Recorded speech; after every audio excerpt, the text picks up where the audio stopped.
कभी कभी आपकी अच्छाई आपके लिए मुसीबत बन जाती है और कभी कभी आपकी मुसीबत आपके लिए अच्छाई बन जाती है। शायद इस बात की समझ आप लोगों को तब आएगी जब आप मेरी पूरी कहानी सुन लेंगे। मुझे आज भी वो दिन याद है जब वो नन्ही सी जान गंदी सी झोपड़ी में जमीन पर पड़ी थी। मुझे नहीं पता था कि मेरे साथ क्या होने वाला है। जब अचानक मुझे अपने पास कुछ महसूस हुआ तो मैं हैरान रह गई। उस वक्त मुझे उस चीज से डर लगा था। पता नहीं उसे चीज कहना ठीक होगा या नहीं, लेकिन मैं बहुत ज्यादा डर गई थी।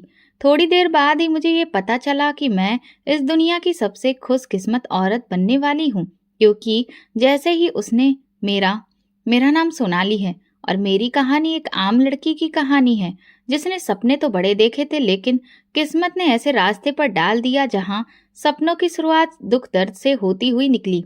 मेरी शादी एक ऐसे आदमी से हुई जो मुझसे 15 साल बड़ा था। मुझे लगा कि शायद मेरी जिंदगी बेहतर हो जाएगी, लेकिन ये मेरी बहुत बड़ी गलतफहमी थी जो जल्दी ही खत्म हो गई।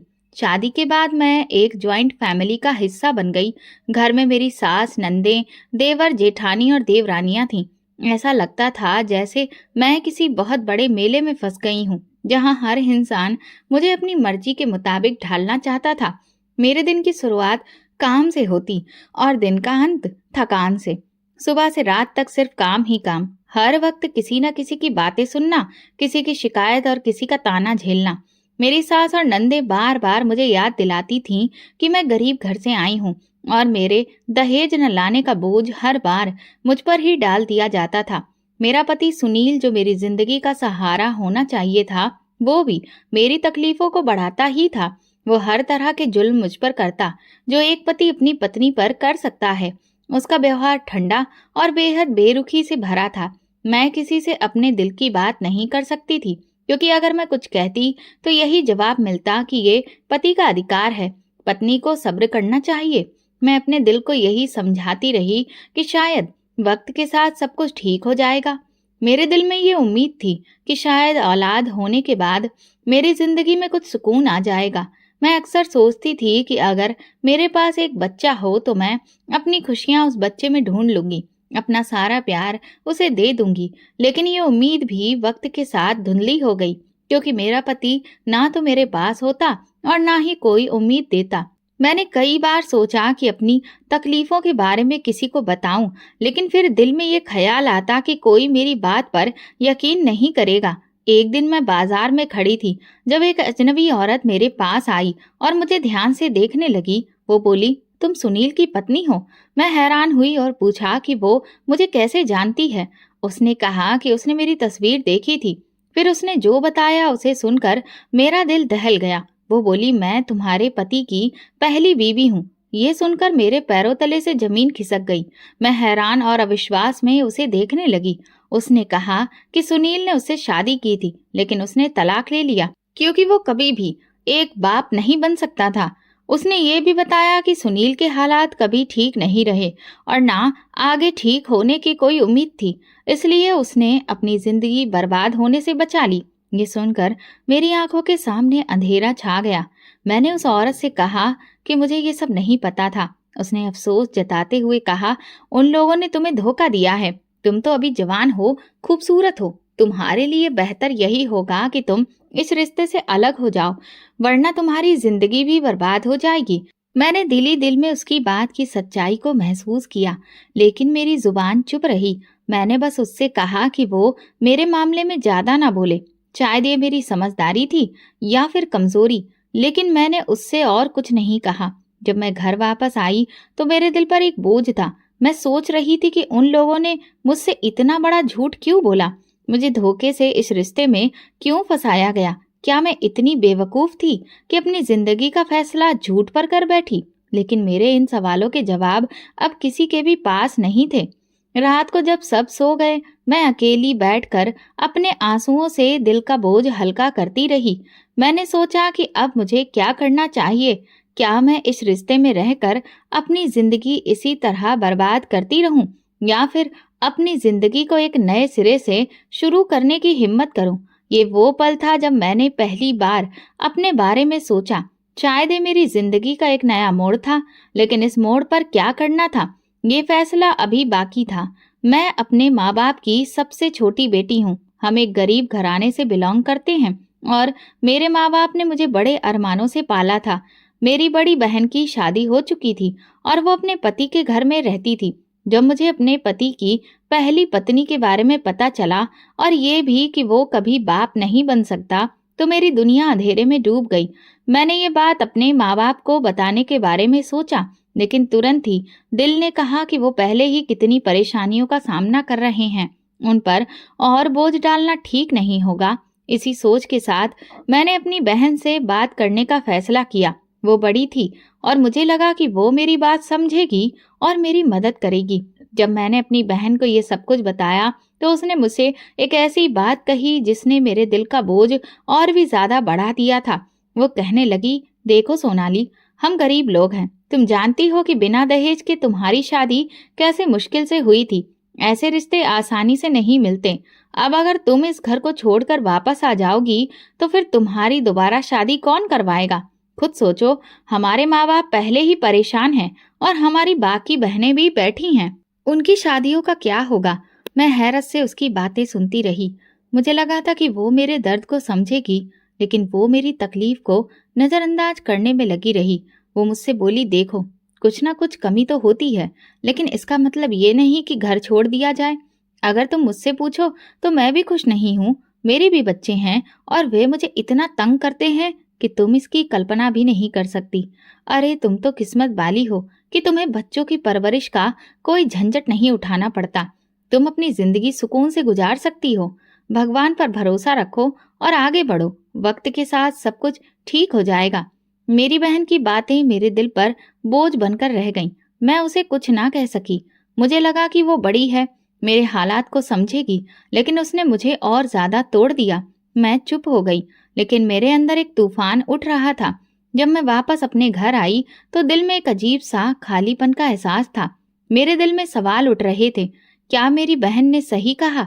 या वाकई मुझे हालात के साथ समझौता कर लेना चाहिए? लेकिन जब मैं अपने आसपास देखती, तो लगता कि यही हमारी दुनिया की सच्चाई है। मेरे आसपास की औरतें भी तो अपनी जिंदगी गुजार रही थीं, चाहे वे कितनी भी मुश्किलों का सामना क्यों न कर रही हों। मैंने सोचा कि शायद मेरी किस्मत यही है और भगवान मुझे इन कुर्बानियों के लिए तैयार कर देगा। लेकिन वक्त गुजरता गया और हालात बेहतर होने की बजाय और खराब होते चले गए। मेरे पति और ससुराल वाले मेरे खिलाफ एक और बात फैलाने लगे। उन्होंने कहना शुरू कर दिया कि मैं एक बांझ औरत हूँ, मेरे यहाँ औलाद नहीं हो सकती। ये सुनकर मेरा दिल टूट गया। मुझे अच्छी तरह पता था कि समस्या मेरे साथ नहीं, मेरे पति के साथ थी। उसने खुद कभी मुझे ये बात नहीं बताई थी, लेकिन उसकी पहली पत्नी की जुबान से मैं ये सब सुन चुकी थी। वो न सिर्फ ये हकीकत मुझसे छुपाता रहा, बल्कि अब मुझे भी औलाद न होने के ताने देता। जब भी वो मुझे ताना देता, मैं चुपचाप उसकी आंखों में देखती रहती। मैं सोचती कि वो किस मुंह से मुझे ये सब बातें कह रहा है। उसे तो खुद पता है कि वो कभी बाप नहीं बन सकता, लेकिन उसकी बातों में ना कोई शर्मिंदगी थी, ना कोई पछतावा। वो हमेशा अपनी जिद पर कायम रहता था। वो मुझे हर वक्त यही कहता कि मेरी वजह से उसके परिवार का नाम खराब हो रहा है, क्योंकि मैं उसे एक वारिस नहीं दे सकती। उनकी बातें सुनकर मेरा दिल चाहता कि उनसे कहूँ कि एक बार अपने बेटे को भी देखो और हकीकत का सामना करो, लेकिन मैं खामोश रहती। मेरे पास कोई सहारा नहीं था जो मेरी बातों को सुने और समझे। ये सब कुछ सहते सहते मेरी आत्मा तक थक चुकी थी। मैं अपने दिल को बार बार यही समझाती रही कि शायद भगवान मेरी इन कुर्बानियों का कुछ तो अच्छा सिला देगा, लेकिन दिन ब दिन मेरी उम्मीद कमजोर पड़ती जा रही थी। मैं देख रही थी कि हालात ना सिर्फ वैसे के वैसे थे, बल्कि और बिगड़ते जा रहे थे। मेरी जिंदगी एक दायरे में घूम रही थी, ना कोई रास्ता था, ना कोई उम्मीद। मेरे दिल में अक्सर ये सवाल उठता कि क्या ये जिंदगी इसी तरह गुजरेगी? क्या मुझे हमेशा इंसान और तकलीफों के साथ ही जीना होगा? लेकिन मेरे पास कोई जवाब नहीं था। मैं अकेली अपने दर्द के साथ जी रही थी और मेरे दिल में बस एक ही प्रार्थना रह गई थी कि भगवान मुझे इन मुश्किलों से किसी भी तरह से निकाल दे। लेकिन मेरी मुश्किलें खत्म होने की जगह और ज्यादा बढ़ती जा रही थी। वो कहते हैं ना कि हर औरत माँ तो होती है, लेकिन हर औरत में माँ का दिल नहीं होता। मेरे अंदर वो दिल था। मैंने हमेशा बच्चों से मोहब्बत की थी और मेरे दिल में बच्चों के लिए एक अजीब सी कशिश थी, जैसे वो मेरी जिंदगी की खुशियों का ठिकाना हो। जब मैं अपनी बहनों के बच्चों को गोद में उठाती, उन्हें हंसते खेलते देखती, तो दिल चाहता था कि मेरे भी अपने बच्चे हों, जिन्हें मैं अपनी जान से ज्यादा चाहूं, जिन्हें अपने प्यार से परवान चढ़ाऊं। शादी के बाद ये ख्वाहिश और ज्यादा बढ़ गई थी। मेरे पति के व्यवहार और हालातों के तीखेपन होने की वजह से मैं हमेशा सोचती थी कि अगर मेरे अपने बच्चे होंगे तो शायद उनके सहारे मैं अपनी जिंदगी की परेशानियों को भूल जाऊंगी। लेकिन जब मुझे पता चला कि मेरे पति में वो कमी है जिसकी वजह से मैं कभी माँ नहीं बन सकती, तो मेरे दिल पर जैसे पहाड़ टूट पड़ा। ये बात ना सिर्फ मेरी जिंदगी के लिए एक डर बन गई, बल्कि मेरी अपनी पहचान की बुनियाद को भी इसने हिलाकर रख दिया। ये जानने के बाद बच्चों के लिए मेरा प्यार और बढ़ गया। मैं जहाँ भी किसी बच्चे को देखती, मेरा दिल मचलने लगता और दिल चाहता कि मेरे भी अपने बच्चे हों, जो मेरी गोद को भर दें और मेरी जिंदगी को खुशियों से भर दें। लेकिन सच्चाई ये थी कि मेरे पति के साथ ये मुमकिन नहीं था। ये सच्चाई मेरी जिंदगी की सबसे बड़ी मुश्किल बन गई थी। मेरे पति के दिल में ना मेरे लिए इज्जत थी, ना मोहब्बत। मैं जानती थी कि वो अच्छा आदमी नहीं है और वो मुझे इज्जत देगा भी नहीं। इसलिए मेरे दिल में ये आस थी कि अगर मेरे बच्चे होते तो शायद मेरी दुनिया बदल जाती, उनके साथ मेरा दिल लग जाता और शायद उनके सहारे मैं अपनी जिंदगी की परेशानियों को सहने की ताकत जुटा लेती। एक दिन मैंने गुस्से में अपने पति से कहा, मुझे छोड़ दो, तुम्हारे साथ जिंदगी गुजारना मेरे लिए सजा है। मेरी बात सुनकर वो बिल्कुल नहीं हिचकिचाया और फौरन जवाब दिया, ठीक है, मैं तुम्हें छोड़ने में एक पल भी नहीं लगाऊंगा, लेकिन उसके बाद तुम्हारा क्या होगा। उसकी ये बात मेरे दिल को चीर कर रख गई। मैं हैरान थी कि ये आदमी जो अपने वजूद में इतनी बड़ी कमी रखता है, फिर भी इतना घमंड में चूर है कि वो मुझे छोड़ने की धमकी देते हुए जरा भी हिचकिचा नहीं रहा था। मैं सोचती रही, क्या उस पर भरोसा करूं? उसे तीसरी पत्नी भी क्या उसे मिल जाएगी? क्या ये सच इतना बेखौफ और बेरहम है कि उसे मेरी हालत से कोई फर्क नहीं पड़ता?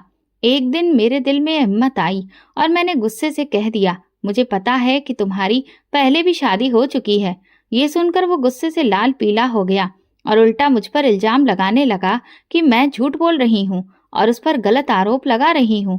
उसने गुस्से में मेरे मुंह पर जोर से थप्पड़ मार दिया। इसके बाद उसके व्यवहार ने मेरी आत्मा तक को चोट पहुंचाई। मैं हैरान थी कि ये आदमी जो मुझसे मोहब्बत का दावा करता था, मेरे साथ ये सब कुछ कैसे कर सकता है। मेरी जिंदगी में मैं उसके घर में एक गुलाम की तरह रह रही थी और मेरी इज्जत उस घर में किसी के बराबर नहीं थी। घर के सारे नीचे काम मुझे ही करने को दिए गए थे। घर में और भी बहुएं थीं, लेकिन बाथरूम धोने की जिम्मेदारी सिर्फ मुझ पर डाली गई। मुझे कहा जाता कि मैं अपनी औकात में रहूं, यहाँ तक कि कूड़ा कचरा उठाने का काम भी मेरा ही था। मुझे रोजाना बदबूदार कूड़ा उठाकर काफी दूर तक डंपर तक फेंकने जाना पड़ता था। वो जगह हद से ज्यादा बदबूदार और गंदी थी, लेकिन मुझे यही काम बार बार करना पड़ता। मुझे इस काम से नफरत थी, लेकिन मेरे पास और कोई रास्ता नहीं था। ये सब मेरे लिए बेइज्जती के बराबर था, लेकिन मैं खामोशी से सब सहती रही। जिंदगी की ये दिन मेरे लिए किसी परीक्षा से कम नहीं थे। मैं सोचती थी, क्या ये जिंदगी है? क्या मैं हमेशा इसी तरह बेइज्जती और गिरी हुई जिंदगी के साथ जीऊंगी? मेरा दिल हर वक्त मायूसी में डूबा रहता, लेकिन मेरी आंखों में एक उम्मीद बाकी थी। मैं भगवान से प्रार्थना करती थी कि वो मेरी मुश्किलों को खत्म करें और मुझे खुशियां दें, लेकिन हालात ऐसे थे कि वो मेरी मुश्किलें खत्म नहीं कर रहे थे। मैं आज तक समझ नहीं पाई कि मेरी जिंदगी को इस मुकाम पर आखिर लाया ही क्यों गया। न जाने कितने ही सवाल मेरे दिल में घूमते रहते थे, लेकिन जिनके जवाब कोई नहीं था। मेरे पति को काम के सिलसिले में दूसरे शहर जाना था। उसने मुझे बताया कि उसे वहां 7 से 8 महीने लग सकते हैं। उसके जाने की खबर मेरे लिए कोई खुशी या गम की वजह नहीं बनी, लेकिन जाते जाते उसने मुझे इतनी आज़ादी जरूर दी थी कि मैं बीच में अपनी माँ के घर जा सकती थी। ये इजाज़त मेरे लिए किसी खुशी से कम नहीं थी। अपने माँ बाप के घर जाकर कुछ वक्त गुजार लेना मेरे लिए सुकून की वजह था, क्योंकि वहां कम से कम मुझे अपने दिल का हाल सुनने वाले लोग तो मिल जाते। सर्दियों का मौसम आ चुका था। मेरे पास कोई भी अच्छा स्वेटर नहीं था। मेरे पति को कभी भी मेरी किसी जरूरत का ख्याल नहीं आया था और ना ही उसने कभी मुझे कुछ खरीद कर देने की जहमत उठाई थी। ऐसे में मेरे लिए सर्दी बर्दाश्त करना एक अलग मुश्किल बन गई थी। मेरी देवरानी ने शायद हमदर्दी के तौर पर या फिर अपनी पुरानी चीजों से जान छुड़ाने के लिए मुझे अपने कुछ पुराने स्वेटर दे दिए। लेकिन समस्या ये थी कि देवरानी काफी मोटी थी और उसके स्वेटर मुझे बहुत ढीले होते थे। जब मैं खुद को आईने में देखती तो अपनी शक्ल पहचानना भी मुश्किल हो जाता। वे स्वेटर बहुत ज्यादा पुराने और उतरे हुए रंग के थे, लेकिन अब मेरे पास कोई और विकल्प नहीं था। मैं उन्हें पहनकर काम करती और खुद को तसल्ली देती कि कम से कम सर्दी से बचने का कोई जरिया तो है। लेकिन दिल में एक अजीब सा एहसास रहता कि मैं हमेशा दूसरों की पुरानी चीजों पर गुजारा क्यों कर रही हूँ। क्या मेरी अपनी कोई हैसियत नहीं? क्या मैं इस लायक भी नहीं कि अपने लिए कोई अच्छी चीज खरीद सकूं? ये सब सोचते हुए मैं अक्सर अपने सपनों में खो जाती थी, जहां मैं अच्छी अच्छी चीजें खरीद सकती थी और रंगीन सपने देखती थी। लेकिन सच्चाई वही थी जो सामने थी। एक दिन मेरी जिंदगी में ऐसा मोड़ आया कि एक नया आगाज हुआ। वो रोज की तरह एक मामूली दिन था जब मुझे घर का कूड़ा उठाकर डंपर तक ले जाना था। मैं बदबू से परेशान अपनी किस्मत को कोसती हुई कूड़े के ढेर के पास पहुंची। मैं बदबूदार जगह की तरफ धीरे धीरे जा रही थी। ये रास्ता मेरे लिए बहुत मुश्किल था, लेकिन मेरे पास और कोई चारा नहीं था। जब मैं डंपर के पास पहुंची और कूड़े की पॉलीथीन उसके अंदर फेंकने लगी तो अचानक मुझे एक नवजात बच्चे के रोने की आवाज सुनाई दी। मैं रुक गई और हैरानी से इधर उधर देखने लगी कि आवाज कहाँ से आ रही थी। यहाँ तो आसपास कोई भी नहीं था, न कोई घर था, ना ही कोई इंसान नजर आ रहा था। एक पल के लिए मुझे लगा कि बच्चों के लिए मेरी ख्वाहिश इतनी ज्यादा बढ़ गई है कि उसका ख्याल और एहसास मेरे मन पर हद से ज्यादा हावी हो चुका है और मुझे वहम होने लगा है। मैंने खुद को समझाया कि यहाँ किसी बच्चे का होना मुमकिन ही नहीं, लेकिन दिल अभी भी बेचैन था। मैंने दोबारा कान लगाकर ध्यान से सुनने की कोशिश की और वही आवाज फिर से आई, बिल्कुल वैसी जैसे कोई बच्चा जोर जोर से रो रहा हो। मेरा दिल कांप उठा। मैंने बेचैनी से डंपर के अंदर झांका और जो मंजर मेरी आंखों ने देखा उसने मुझे एक पल के लिए पत्थर जैसा बना दिया। डंपर के अंदर कूड़े के ढेर के बीच एक बच्चा पड़ा था। मेरा दिल धड़कना भूल गया। मैंने जल्दी से अपने होश संभाले और बिना एक पल गवाए बच्चे को बाहर निकाल लिया। वो एक छोटा सा नाजुक सा बच्चा था जिसका शरीर पूरी गंदगी और सर्दी से कांप रहा था। मैंने उसे तुरंत अपने सीने से लगा लिया और मेरे दिल में एक अजीब सा सुकून पैदा हुआ, जैसे कि ये बच्चा मेरे लिए ही वहां आया हो। मैंने बच्चे को अपनी साड़ी के पल्लू में लपेट लिया ताकि उसे सर्दी और लोगों की नजरों से बचा सकूं। फिर मैं जल्दी जल्दी घर की तरफ भागी। मेरे दिल की धड़कन तेज हो रही थी और मन में हजारों सवाल उठ रहे थे। ये बच्चा कौन था? मेरे दिमाग में किसी और बात के लिए कोई ठहराव नहीं था। बस इतना था कि बच्चा मेरे हाथों में था और मैं उसे अपने सीने से लगाए घर में दाखिल हुई। मैंने सोचा भी नहीं था कि इस बात पर घर वाले क्या कहेंगे या उनका रिएक्शन क्या होगा। उन सब बातों से बिल्कुल बेपरवाह मैं बस एक बात पर अटल थी कि अब मैं इस बच्चे को अपने पास रखूंगी, उसे अपनी जिंदगी का सहारा बनाऊंगी और उसके साथ अपने खूबसूरत लम्हे जीऊंगी। लेकिन जब मैं घर में घुसी तो सामने के मंजर को देखकर मेरी हैरानी का कोई ठिकाना नहीं रहा। मेरा पति आज ही वापस आ गया था, जो 7-8 महीने से दूसरे शहर में नौकरी कर रहा था। वो लौट आया था और अब हम दोनों का सामना एक अजीब हालात से था। मेरे पति और ससुराल वाले इस बच्चे को देखकर हैरान रह गए। बच्चा बिल्कुल नवजात था, ऐसा लग रहा था जैसे अभी अभी पैदा हुआ हो। सबके चेहरे पर सवालिया निशान थे और उन्होंने तुरंत अपनी कहानी बनाना शुरू कर दी कि शायद ये बच्चा मेरा ही है, क्योंकि वो बच्चा इतना छोटा और कमजोर था। और मेरी हालत भी कुछ अजीब सी हो गई थी। मेरी हालत देखकर उन्होंने ये नतीजा निकाल लिया कि ये बच्चा मेरी ही कोख से निकला है। मेरे लिए सब कुछ बहुत मुश्किल था। जब मैंने कहा कि बच्चा मेरा नहीं है और तुम लोग पागल हो गए हो क्या, मैंने तो इसे कहीं से उठाया है। इस पर मेरी सास मुझ पर बरस पड़ी। उनकी आवाज में गुस्सा और हैरानी थी। वे ना सिर्फ मुझसे इस तरह की बातें कर रही थीं, बल्कि पूरे यकीन के साथ कह रही थीं कि उनके मन में इस बात का पहले ही शक था कि ये बच्चा जरूर मेरा ही है। मेरे इनकार करने पर उन्होंने कहा कि मैं झूठ बोल रही हूँ। उन्होंने ये भी कहा कि वैसे भी तुम्हारा पति तो घर पर नहीं था और तुम इस बीच कई बार अपनी माँ के घर आती जाती रही हो। लगता है तुमने किसी और के साथ कुछ कर लिया है। फिर उन्होंने मेरे सर्दियों में पहने जाने वाले लंबे खुले और ढीले स्वेटरों पर भी सवाल उठाना शुरू कर दिया। कहने लगी कि तुम ये ढीले स्वेटर इसलिए पहनती थी ताकि तुम अपने शरीर की हालत छुपा सको और हमें कुछ पता ना चल सके। ये सब सुनकर मुझे बहुत गहरा दुख हुआ, क्योंकि मैंने कभी किसी के सामने अपनी मुश्किलों को नहीं बताया था। वे लोग सिर्फ अपने अंदाज से मेरे हालात को समझ रहे थे, लेकिन उन्होंने कभी ये समझने की कोशिश नहीं की कि मैं खुद कितनी ज्यादा परेशान थी। मेरे कपड़े, मेरी हालत और मेरे हर कदम पर वे इस तरह ध्यान दे रहे थे जैसे मेरी कोई इज्जत ही नहीं थी। मेरी सास ने कहा कि ये बच्चा मेरे बेटे का तो हो ही नहीं सकता। इसका मतलब ये है कि बच्चा किसी और का है और मेरा अपना है, जिसे मैंने खुद पैदा किया है।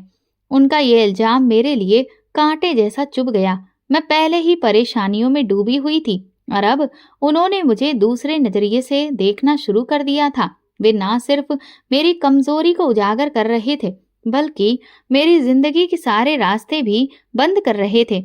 मैंने उन्हें समझाने की कोशिश की कि मैंने ढीले स्वेटर इसलिए पहने थे क्योंकि मेरे पास और कोई विकल्प नहीं था। मेरे पास नए स्वेटर खरीदने के पैसे नहीं थे और सर्दी से बचने के लिए मेरे पास बस यही सबसे आसान तरीका था। लेकिन उन्होंने मेरी इस मजबूरी को भी मेरा गुनाह बना दिया। मेरा दिल इन सारे इल्जामों को बर्दाश्त करने के लिए तैयार नहीं था, लेकिन फिर भी मैं उनसे कुछ नहीं कह सकी। मैं चुपचाप खड़ी होकर उनकी बातें सुनती रही और बस उनका मुंह देखती रही कि अब मैं उन्हें कैसे समझाऊं कि ये बच्चा मेरा नहीं। मैं तो बस उस बच्चे की जान बचाने की, उसकी हालत सुधारने की कोशिश कर रही थी। ये इल्जाम लगाने वाले लोग मेरे लिए कितने करीब थे, लेकिन मैं उन्हें अपना दर्द नहीं सुना सकती थी। इन सारे इल्जामों के उलझे हुए माहौल में मुझे ऐसा लगा कि इस घर में मैं अपनी हैसियत कभी भी नहीं पा सकूंगी। मैं चाहे जितनी भी कोशिश कर लूं, लेकिन कुछ ना कुछ किसी नए इल्जाम की सूरत में मुझ पर सवाल उठा ही दिए जाते थे। ये बच्चा जो मेरे लिए बहुत कीमती हिस्सा बन चुका था, वो भी मेरी सास और ससुराल वालों के इल्जामों का शिकार बन चुका था। जब मैंने कहा कि ये बच्चा मुझे डंपर के पास मिला है, तो ससुराल वालों का रवैया देखकर मेरी दुनिया हिल गई। उन्होंने तुरंत कहा कि अगर ऐसा है तो इस बच्चे को अभी वापस वहीं छोड़ कर आओ। हम किसी और का बच्चा क्यों पालेंगे? पता नहीं ये किसका बच्चा है और कहाँ से आया है। उनकी बातें तेज चाकू की तरह मेरे दिल में चुभती चली गईं। मैं सिर्फ ये सोच रही थी कि ये लोग मुझसे ऐसा क्यों कह रहे हैं। मैं तो इस बच्चे को एक बेगुनाह के दर्द से बचाने के लिए अपने सीने से लगाकर लाई थी, लेकिन वे लोग ऐसे बर्ताव कर रहे थे जैसे मैंने कोई बहुत बड़ी गलती कर दी हो। वे कहने लगे कि अगर तुमने इसे यहाँ रखा तो ये तुम्हारी मुसीबत होगी, लेकिन हम इसे अपने घर में नहीं रखेंगे। ये सब सुनकर मैं टूट गई। ये वो लोग थे जो कभी मेरी मुश्किलों में मेरे साथ नहीं खड़े हुए, और अब जो कुछ भी मैं कर रही थी वो भी उनकी नजरों में गलत था। लेकिन मैंने अपने दिल में फैसला कर लिया था कि मैं इस बच्चे को वापस नहीं छोड़ूंगी, क्योंकि वो बेकसूर था और मैं ऐसी इंसान नहीं थी कि किसी मासूम बच्चे को यूं ही ठोकरें खाने के लिए छोड़ दूं। मेरे दिल में सिर्फ एक ख्याल था कि ये बच्चा मेरी मदद का मोहताज है और मुझे इसकी सुरक्षा करनी है। मेरे ससुराल वालों ने मेरे अंदर की तड़प और मोहब्बत को नजरअंदाज करते हुए मेरी इज्जत को कुचलने की कोशिश की। उनका गुस्सा और इल्जाम बढ़ते चले गए, जैसे मैंने कोई बहुत बड़ा जुर्म कर दिया हो। लेकिन मैं जानती थी कि बड़ों की गलतियों का कोई रिश्ता बच्चों से नहीं होता। बच्चे मासूम होते हैं। इस बच्चे का कोई कसूर नहीं था। फिर भी उन लोगों ने मुझे इतने बड़े इल्जामों का निशाना बनाया कि मैं भीतर से कांप रही थी। मैंने उन लोगों की बातें सहते हुए कहा कि मैं इस बच्चे को वापस नहीं छोड़ूंगी। ये मेरी जिम्मेदारी है और मैं इसे निभाऊंगी। इसके बाद मैंने हिम्मत करके और दिल की गहराई से एक और बात कही कि मेरे पति से तो बच्चा कभी हो ही नहीं सकता, क्योंकि वो नपुंसक है। तो फिर मैं क्यों इस बच्चे को वापस करूं? ये बच्चा मैं पालूंगी। ये बात सुनकर मेरी सास की आंखों में गुस्सा भर गया और उन्होंने मुझसे कहा कि तुम इस घर से अब निकल जाओ, फौरन दफा हो जाओ। मेरी सास के शब्द मेरे दिल पर उस वक्त जैसे तूफान बनकर गुजरे। वे मुझसे इतनी बेरहमी से बात कर रही थी जैसे मैंने कोई बहुत बड़ा अपराध कर दिया हो। उनकी आंखों में जो नफरत थी वो मैं इतनी शिद्दत से महसूस कर रही थी कि मैं अपनी जगह पर जम गई थी। अब मैं उनकी नजरों में और भी ज्यादा गिरी हुई औरत बन चुकी थी, जो उनके ठुकराए जाने के लायक थी। मेरे पति ने भी मुझे धक्के देकर घर से निकाल दिया। वो भी मेरी हालत को समझने की बजाय बस ये देख रहे थे कि इस बच्चे की मौजूदगी उन्हें कितनी परेशानी दे रही थी। उस पल मुझे एहसास हुआ कि मैं उन सबके लिए एक बोझ बन चुकी थी, जिसे वे जल्दी से अपनी जिंदगी से निकाल देना चाहते थे। मेरे पास कुछ भी नहीं था, ना इस बच्चे को दूध पिलाने के लिए कुछ था और ना ही उसकी देखभाल के लिए कोई सामान। बस एक दुपट्टा था जिसमें मैंने इस बच्चे को लपेट रखा था। अब मैं सड़क पर खड़ी थी और सर्दी की तेज हवाएं मेरे शरीर में चुभ रही थीं। रात होने वाली थी और मुझे एहसास हो रहा था कि मेरे पास इस बच्चे को बचाने के लिए कुछ भी नहीं है। मेरी जिंदगी जैसे एक तूफान के बीच फंस गई थी। घर वापस जाना भी मेरे लिए मुमकिन नहीं था, क्योंकि वहां भी मुझे बस इल्जाम ही मिलते। अपने लोगों की बातों को सुनना इंसान के लिए बहुत तकलीफदेह होता है, लेकिन जब ये बातें अपने ही घर वालों से सुननी पड़े तो दिल टूट जाता है। इंसान परायों के ताने तो सह लेता है, पर अपनों के ताने दिल को चीर जाते हैं। मेरी आंखों में आंसू थे, लेकिन जुबान खामोश थी, क्योंकि मैं अब कुछ भी कहने के काबिल नहीं रही थी। मेरी तकलीफ और दिल की बेचैनी को समझने वाला कोई नहीं था। मैं जानती थी कि इस बच्चे का कोई कसूर नहीं था। उस वक्त मैं बस यही सोच रही थी कि अब जिंदगी के इस मोड़ पर मुझे और क्या करना चाहिए। क्या यही मेरी किस्मत थी कि मुझे अपने ही घर वालों से इतनी बेइज्जती का सामना करना पड़े? जब मैं एक मेडिकल स्टोर के पास पहुंची तो मेरे दिमाग में बस एक ही ख्याल था, इस बच्चे की जरूरत पूरी करना ही मेरी सबसे बड़ी जिम्मेदारी है। ये छोटा सा बच्चा जो जिंदगी की पहली सांस में ही इतनी तकलीफ में डूबा था, उसके लिए मैं बस इतना करना चाहती थी कि उसकी तकलीफ को कम कर सकूं और वो सुकून से सो सके। मैंने उसे अपने स्वेटर में जगह देकर ठंड से बचाने की कोशिश की। फिर मैं मेडिकल स्टोर पर गई और उसके मालिक से कहा कि छोटे बच्चों को दूध पिलाने वाला कोई फीडर या पानी की बोतल या अगर आपके पास कोई और चीज हो तो मुझे दे दीजिए। मेरा दिल बहुत बेचैन था, क्योंकि मेरी नज़र में उस बच्चे की जिंदगी सबसे बड़ी जरूरत थी। उस वक्त मुझे बस इतना चाहिए था कि वो किसी भी तरह दूध पी ले, उसका पेट भर जाए, ताकि उसे कुछ सुकून मिल सके। मेडिकल स्टोर वाले ने सारी चीजें मेरे सामने रख दी। जब उसने बिल का हिसाब बताया तो मेरे दिल की धड़कन तेज हो गई। वो इतना ज्यादा था कि मेरे पास पूरे पैसे नहीं थे। गम और अफसोस ने मुझे और भी कमजोर कर दिया। फिर मुझे याद आया कि मेरे पास एक आखिरी चीज है जिसे मैं बेच सकती हूँ, मेरे सोने के टॉप्स, जो मेरी माँ ने मुझे बचपन में बनवा कर दिए थे जब मैंने पहली बार अपने कान छिदवाए थे। वे टॉप्स मुझे सबसे प्यारे थे। मैंने वो सोने के टॉप्स निकाले और बिना किसी हिचकिचाहट के काउंटर पर रख दिए। मेडिकल स्टोर वाले ने देखा और तुरंत कहा, बहन जी आप क्या कर रही हैं? पैसे दीजिए, सोने के टॉप्स क्यों दे रही हैं? उसकी बातों में अजीब सी हैरानी थी, जैसे वो मेरी हालत को समझ नहीं पा रहा था। मैंने उसकी आंखों में देखते हुए कहा, मेरे पास पैसे नहीं हैं भैया, आप ये ले लीजिए। जब मेरे पास पैसे होंगे तो मैं आपको पैसे देकर टॉप्स वापस ले आऊंगी। उसका चेहरा अफसोस से भर गया। उसे मेरी हालत पर यकीन करना मुश्किल हो रहा था। वो मुझे अजीब नजरों से देखने लगा। मैंने कहा, भैया ये बच्चा मेरा नहीं है, मुझे रास्ते में मिला है। अगर आप कुछ गलत सोच रहे हैं तो मैं बता दूं कि मैं कोई बुरी इंसान नहीं हूँ। जब ये शब्द मेरे मुंह से निकले तो मेरी आंखों से आंसू बहने लगे। वो मेडिकल स्टोर वाला मुझे देख रहा था। उसकी आंखों में भी नमी आ गई थी, जैसे वो मेरा दर्द समझ रहा हो। फिर उसने मेरे सिर पर हाथ रखकर कहा, आप मेरी बहन जैसी हैं, सामान ऐसे ही ले जाइए और बेफिक्र रहिए। उसकी बातों में इतनी हमदर्दी और इंसानियत थी कि मैंने सोचा शायद वो समझ चुका था कि मैं एक मजबूर औरत हूँ, जिसे बेबसी की हालत में ये कदम उठाना पड़ा। उसने ना सिर्फ सामान दिया बल्कि अपने घर से अपने बच्चों के कुछ कपड़े भी लाकर दे दिए और पूछा, आपके पास रहने की जगह तो है ना? मुझे लगा जैसे वो वाकई मेरी हालत से हमदर्दी रखता था। उस पल मेरे दिमाग में एक ख्याल आया कि मैं उसे अपनी पूरी कहानी बता दूं कि मैं कहाँ जा रही हूँ, क्यों सड़क पर हूँ और क्यों अपने ही घर से निकाली गई हूँ। लेकिन फिर मुझे एहसास हुआ कि किसी अजनबी के एहसान को इतनी जल्दी अपनाना ठीक नहीं होता। मैं जानती थी कि मेरे पास उस वक्त कोई और रास्ता नहीं था। अगर मैं उसका एहसान लेती तो शायद वो मुझ पर और भी तरस खाकर मदद करता।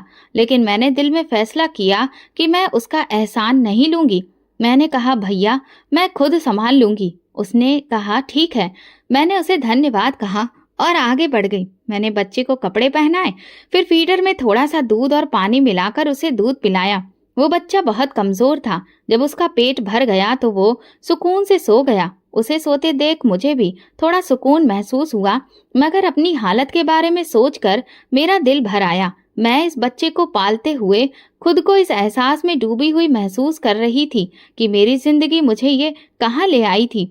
अब आगे क्या होगा मैं नहीं जानती थी, लेकिन मुझे लगा कि ये बच्चा दरअसल मुझे एक नई हकीकत सिखा रहा था कि कभी कभी इंसानों को एक दूसरे की मदद की जरूरत होती है, लेकिन जब अपने मदद करने वाले लोग मुंह मोड़ लेते हैं तो आपकी दुनिया तकलीफों से भर जाती है। मैंने इस बच्चे को अपना लिया था। उसकी मौजूदगी ने मेरे अंदर एक नया जज्बा जगा दिया था कि मैं इस बच्चे के लिए किसी भी हद तक जा सकती हूँ। ये सोचते हुए मेरी आंखों में एक नई हिम्मत आ गई थी। लेकिन जब भी मैं अपने घर की तरफ पलटकर सोचती थी तो याद आता कि मुझे तो अपने ही घर वालों ने निकाल दिया था, सिर्फ इसलिए कि मैंने एक बच्चे को अपनाया था। मैं बार बार सोचती कि आखिर मैंने ऐसा क्या किया था जिसकी वजह से मुझे इतना बुरा सुलूक सहना पड़ा। फिर भी मेरे दिल में एक अजीब सा सुकून था। इतनी मुश्किलें सहने के बाद भी मैं इस बच्चे को अपनी मोहब्बत दे रही थी। मुझे पता था कि लोग यही सोचेंगे कि वो बच्चा मेरा है, क्योंकि मैंने उसे अच्छे कपड़े पहनाए थे और उसकी ज़रूरतें पूरी कर रही थी। वो बच्चा मेरे सीने से चिपक कर सो रहा था, लेकिन मुझे खुद को हमेशा इस हकीकत से जोड़कर रखना था कि मेरा उससे कोई खून का रिश्ता नहीं था।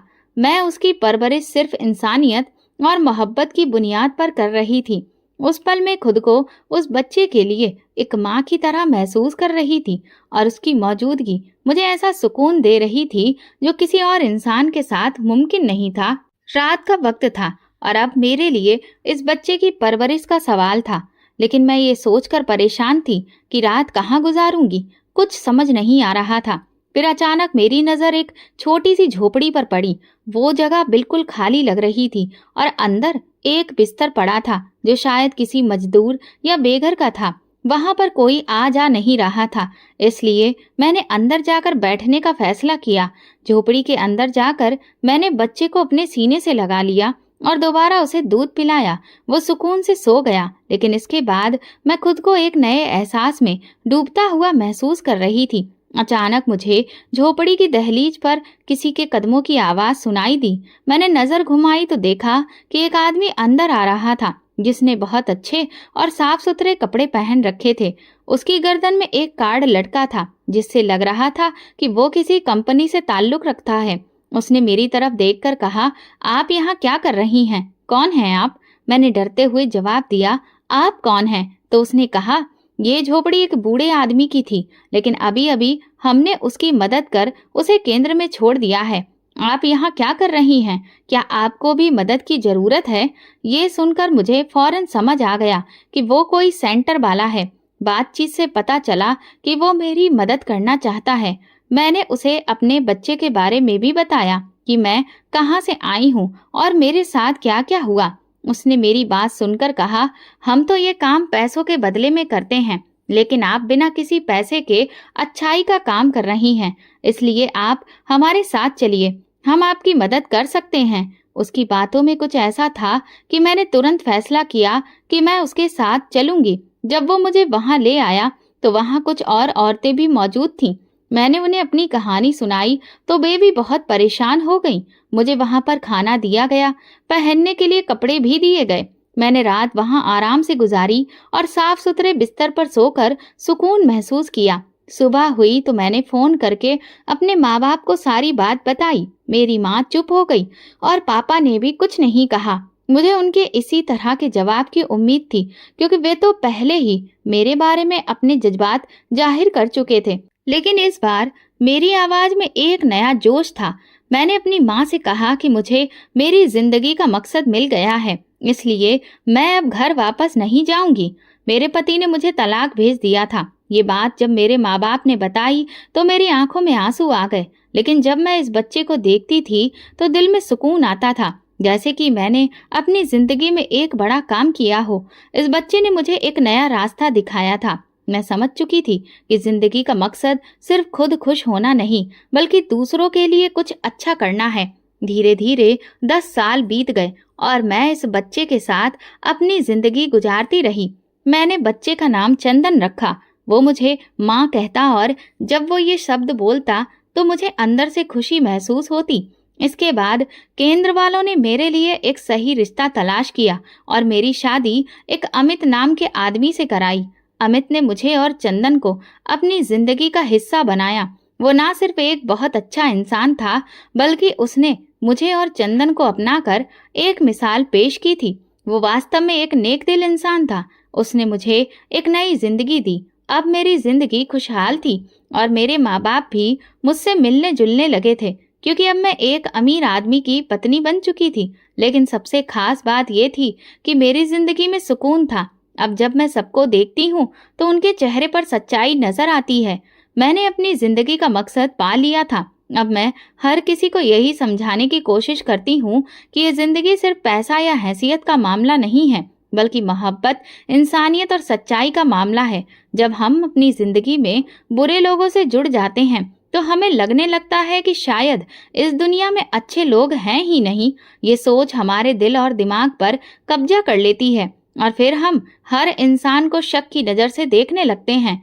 हम भूल जाते हैं कि दुनिया में बहुत सारे अच्छे लोग भी हैं जो हमें मुश्किल वक्त में मदद देते हैं, जिनके दिल में इंसानियत की मोहब्बत होती है और जो किसी का दिल दुखाए बिना अपना अच्छा किरदार निभाते हैं। जब मुझे अपनी जिंदगी की सबसे बड़ी मुश्किल का सामना करना पड़ा, जब मुझे अपने ही घर से बेदखल कर दिया गया और सबने मुझ पर इल्जाम लगाए, तब मैंने सोचा था कि शायद अब मुझे जिंदगी में कोई सच्चाई नहीं मिलेगी।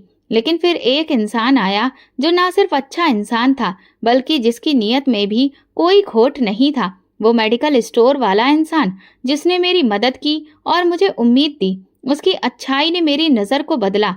मैंने दोबारा महसूस किया कि दुनिया में अच्छे लोग भी हैं। मेरे पति अमित ने भी मुझे और इस बच्चे को अपनी जिंदगी का हिस्सा बनाकर यही सबक दिया कि अच्छे लोग अभी भी इस दुनिया में मौजूद हैं। मुझे फक्र है कि मैंने एक अच्छा इंसान पा लिया है। आज जब मैं अपनी जिंदगी को पलट कर देखती हूँ तो मुझे गर्व होता है कि मैंने उस बच्चे को मोहब्बत दी जिसे किसी ने डंपर में फेंक दिया था। आज मैं खुद अपने बच्चों को जन्म देने वाली हूँ और शायद इसी वजह से भगवान ने मुझे इतनी खुशियाँ दी हैं। मेरी कहानी ने मुझे यही सिखाया कि अगर हम दुनिया में अच्छाई तलाश करें तो वो हमें ज़रूर मिलेगी। अगर हम दूसरों के साथ भलाई करेंगे तो उसका फल हमें मिलेगा। आज मेरी जिंदगी में सुकून है और मैं जानती हूँ कि मेरी जिंदगी अब एक नई रोशनी से भर चुकी है। आखिर में मैं यही कहना चाहती हूँ कि हर औरत माँ तो होती है, लेकिन हर औरत में माँ का दिल नहीं होता। वो भी तो एक औरत ही होगी जिसने इस बच्चे को डंपर में फेंक दिया था, लेकिन भगवान का शुक्र है कि वो बच्चा मुझे मिल गया। कभी कभी जिंदगी में ऐसे मोड़ और परीक्षाएं आती हैं जहां हमें अपनी गुमसुदगी और बेबसी में एक नई हिम्मत मिलती है जिसका हमें खुद भी अंदाजा नहीं होता। इस बच्चे के मेरी जिंदगी में आने से मुझे ये सबक मिला कि जिंदगी में कोई भी चीज़ यूं ही नहीं होती। हर चीज़ का एक मकसद होता है और एक रास्ता होता है। बस हमें भगवान पर भरोसा रखना चाहिए। दोस्तों, अगर आपको हमारी कहानी पसंद आई हो तो कमेंट करके ज़रूर बताएं। वीडियो को लाइक करें और ज़्यादा से ज़्यादा शेयर करें। अगर आप चैनल पर नए हैं तो सब्सक्राइब जरूर करें और नोटिफिकेशन बेल दबाएं ताकि अगली अपडेट सबसे पहले आपको मिले। धन्यवाद।